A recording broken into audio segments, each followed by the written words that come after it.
We've got a great show for you this week. We've got two guests here, KathyJudson and MarilynBeckett from Friends of the Palouse Ranger District. We're talking about the land exchange everyone loves to hate. That's a Loxaw Land Exchange. So let's see how these levels are doing there. How are you doing there, you We're two? Doing good. Okay, if you might want to get a little closer there, Kathy. All right, let's see. How are you doing, Marilyn? How's that sound? Get a little closer to you, too, Marilyn. How about now? Okay, that's okay. That will be okay, but you might want to just get a touch closer. I'll move my briefcase. I'm one that just gets right up on that mic, as you can see. Okay. So okay. Anyway, I wanted to talk to you though. Ask a few questions. Today an interesting meeting. League of Women Voters asked a bunch of questions about it. They had some discussions, but the big news. And there's two pieces of really big news right now. Number one is the Forest Service has come out finally with their draft environmental impact statement, and they have a bunch of alternatives in there. And there is a 90-day public comment period that ends February 23rd of next year. So that's one. But that's the big news, and we're going to talk a little bit about that in a minute. And some of the problems with the actual public involvement process here. But first, I would like you two to tell me what Friends of the Palouse Ranger District is doing. You've got, I see some really pretty signs and brochures. Can you tell us what's going on? We're trying to make the public more aware of the Upper Loxaw Land Exchange, and because the Forest Service, we feel, has failed to get the public involvement in this issue, and so we've created signs that we'd love to hang up all over everywhere for people to find out about, and that's what we're working on now. And then we also created a brochure that tells all about the land exchange, or as much as we could in a brochure size. So, got anything to add to that, Marilyn? Just that we need to be able to distribute these things far and wide. We don't really have any access to the parcels that are being exchanged up in the area of Blanchard and Mullen. Right now, we'd like to get some brochures and signs in that region, down by Riggins, parcel down there. Just all of the areas that are involved in the exchange, we'd like to be able to distribute these and raise public awareness as to what the Forest Service is trying to push through with this exchange. Of course, that's always important, getting the public involved, and that's been, I guess, the goal of this campaign that you've got going on. As people that listen to this radio show know, we've talked a lot about it on this show. There's a lot of opposition to an exchange, especially as it has been proposed. And this draft environmental impact statement doesn't make a lot of changes. They've dropped a few places, a couple places here on the Palouse. I know they did drop around the Potlatch River.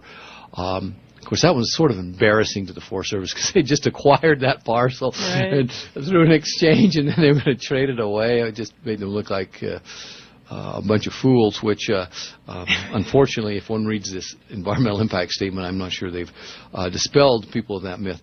But there are some problems here, though. We've got a lot of people are very interested in this, and I know I got a CD in the mail. I was expecting a document to read. I mean, reading on computers is a little bit tough, but I thought they would at least be mailing out the documents. Did any of you experience the same thing? Yes. Most of the people I've talked to all got the CDs, and they're very, very difficult to use. A lot of people don't have access to a computer, so the CD's done them no good. And most of the people that we know, everybody requested hard copies, including ourselves, of which we had to request multiple times before we actually got them. Mm-hmm. And we have, both Marilyn and I have emailed down to the Forest Service and asked when people could expect to get their hard copies, and I understand today from talking with Teresa Turlock that the public needs to call there individually and ask for a hard copy. So all the people that have asked prior to this, most of them did not receive a hard copy as they requested. That is interesting, because I also requested a hard copy, and I work for an environmental group here in town, Friends of the Clearwater, and the P.O. box for Friends of the Clearwater, we had a little CD in it. So that's that sort of puts a damper on public involvement. Some people like CDs, and that's fine. And I don't mind having a CD, because if I need to cut and paste and directly quote from their document back to them in the comments, I will do so. But we still live in a kind of a material world here, and everything hasn't been captured by cyberspace. It seems like a hard copy is important for at least some people, especially people who don't have computers. Well, in addition to, I mean, if you do have a computer and you have a printer and you can print out the document yourself, then, I suppose that's a possibility. But, I mean, the Forest Service can't count on that. And people, in this particular instance, they need to be able to look at this document. They need to be able to have their red pen handy and start making marks and understand that that is the only way they're going to be able to stop this thing. The vast majority of the time, these land exchanges, once the recommendation has been made by the forest supervisor, that's what happens. And I don't think a lot of people realize the finality that's already attached to this draft of the environmental impact statement, with which we have only 90 days to make a stand, to take a stand to try and stop this thing. This recommendation is basically the writing on the wall. Well, actually, the writing on the wall came before the recommendation. It's just that we've been told that we needed to wait for the draft. The writing on the wall came with the signing of the Memorandum of Understanding with the Forest Service and Western Pacific Timber and the Rocky Mountain Elk Foundation, saying that they would affect this land exchange before the public ever knew. I think you've hit on something very important there, Marilyn. The National Environmental Policy Act is explicit, stating that there has to be an analysis of impacts through an environmental impact statement before, and that's the key word, decisions are made. In this case, it certainly appears, and the record shows that a decision to do an exchange was made before an analysis was done. The analysis is just out now, and in fact, the decision's not supposed to be made until they're final. That's the process, and it certainly appears the public has been given the short shrift here. That's actually makes a good segue. I know we don't have a whole lot of time because you both of you have another appointment. I believe you're going to meet with the Daily News, but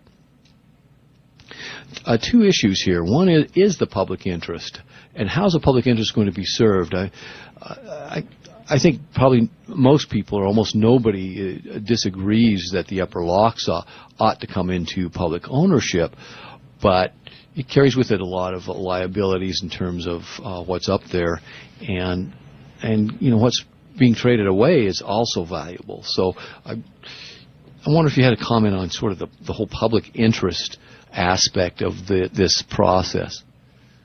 To me, it looks like the public is being completely left out of this, and their interests are not being taken into concern at all.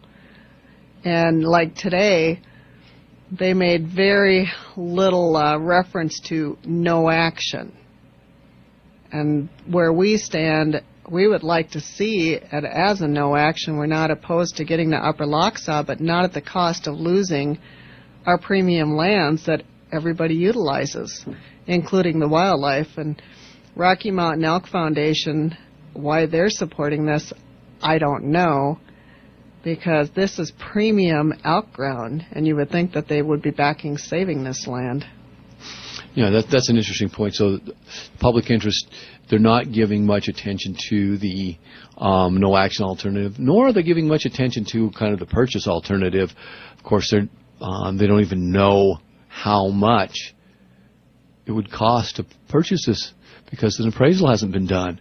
Yet the public's supposed to comment. Exactly. Yeah, the MOU for this deal was signed in spring of 2008. The public didn't learn anything about it until 2009, essentially.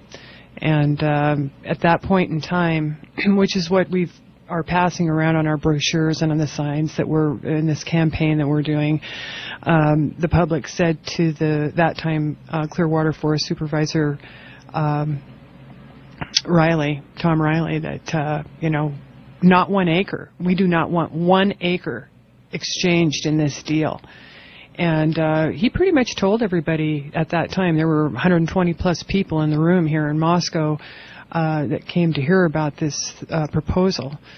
And he pretty much said, well, no action is just not an option. Of course, it is required by NEPA to be assessed as an option, but, it was already pretty much decided. Not likely a purchase, he said, at that point in time. They didn't really even seem interested in working on it. And, of course, Western Pacific Timber, the reason that they bought the land from Plum Creek in the first place was to exchange it with the Forest Service, because what they would get through the exchange was going to be much more valuable. I think that was one of the big issues, showing how this is being driven by a private interest, a private commercial interest, rather than by the public interest or even the Forest Service. It came out of something Western Pacific wanted to do. Well, it's getting here pretty late. I know you have to go, but could you tell people how, if they want more information, how can they get a hold of you, get a hold of some of these signs if they'd like to put them up and the brochures? How's the best way for them to do that? The best way would be to go to our website, and that is loxalandexchange.com.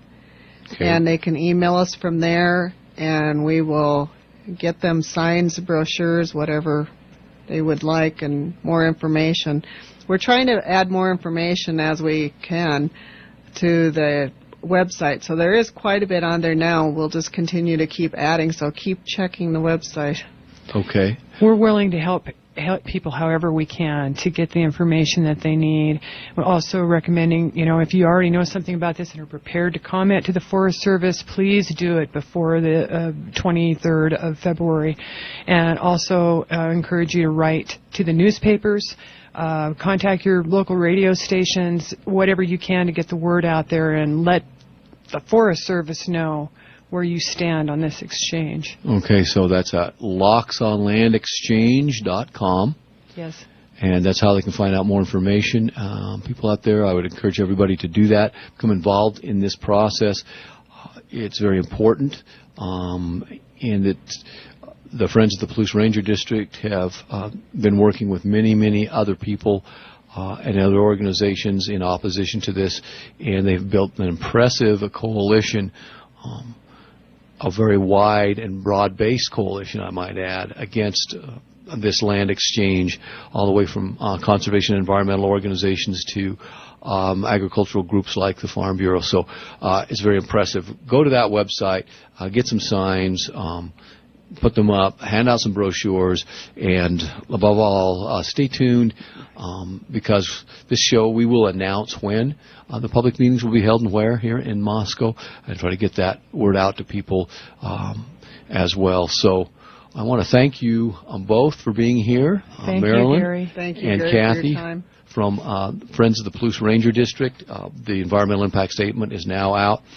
And in a lot of respects, it's a doozy. I read through the whole thing, and I really do want a hard copy, and maybe I could print one off. But sometimes, at least in the past, the Forest Service hard copies have been different than their CDs, because they put the way they put the maps and where they're placed and that sort of thing. And so I wanted the official kind of hard copy. I don't know if that's the case now. Maybe they're all look the same, but it's really it's a problem, and I think the Forest Service made a lot of errors in their analysis, and they're not looking at, they're not, first of all, taking into account public interest, but they're not looking at all the impacts from an exchange like this, and other options, like you say, getting the upper Loxaw through some other way, not an exchange, is a better option.